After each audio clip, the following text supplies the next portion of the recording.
Leslie here with Parenting Paused.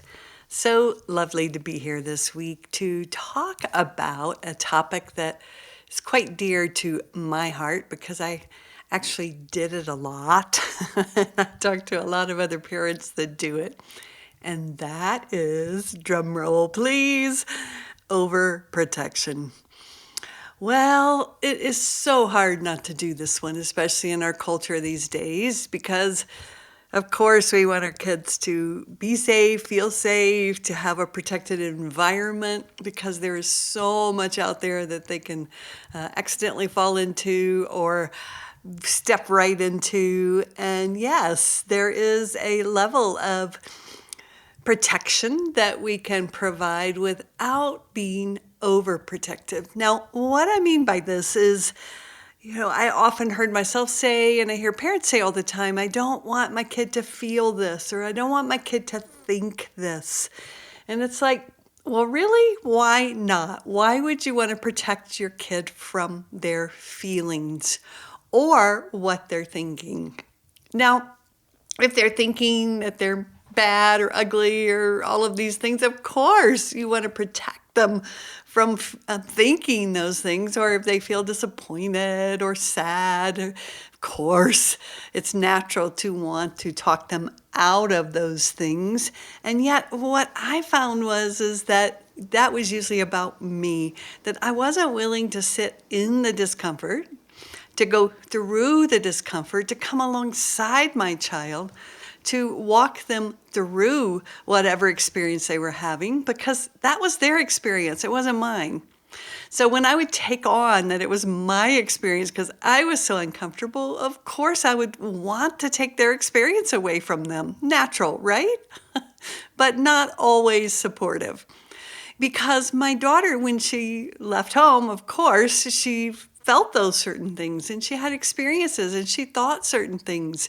And I wasn't there to be with her, to protect her, and to convince her that those things weren't true. So I decided that I was going to do my best to be able to tolerate my own discomfort.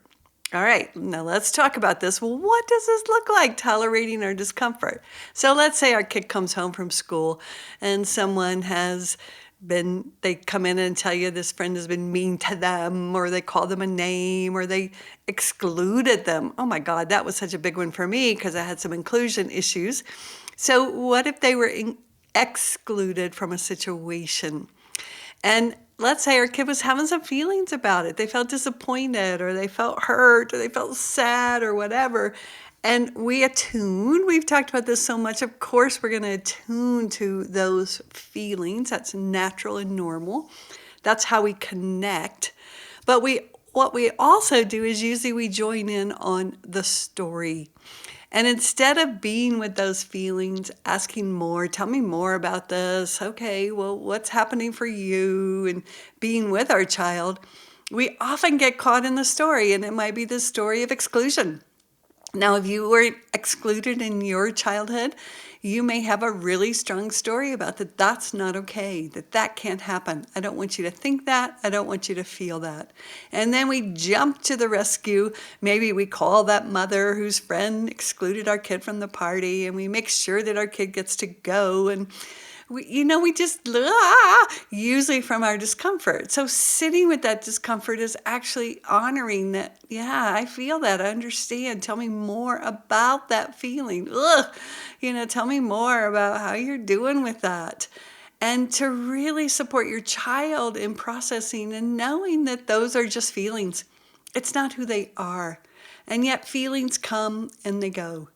But if we make a big deal out of those feelings, and if we try to talk our kids out of those feelings, you can see how those feelings actually start to feel like they have more power than they actually have. So if your kid comes home and tells you a story, see if you can, as I like to say, it's never about what we think it's about. Don't join them in the story like, oh, that's terrible. I can't believe that you got excluded and blah, blah, blah, blah, blah, right? Which, of course, often we do.